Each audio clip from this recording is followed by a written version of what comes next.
бул эгер кислород аз чыгып калса сөзсүз түрдө да таасирин тийгизет суудагы жаныбарларга, бирок бизде андай случай боло элек. Ушуну айлап кетели. Баягы туристтерди, эс алуучуларды кемеде өзүнүн баягы фекальный емкосттер болот, сточный чогултканчы.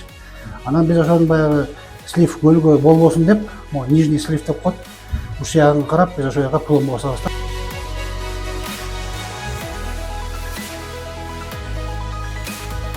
Эми былтыр мен айтып берейин, жаратылыш министрлигинин негизи ушу Ысык-Көл область боюнча жалпысы былтыр бир жылдын ичинде 47.500 метр тор чыгарылган.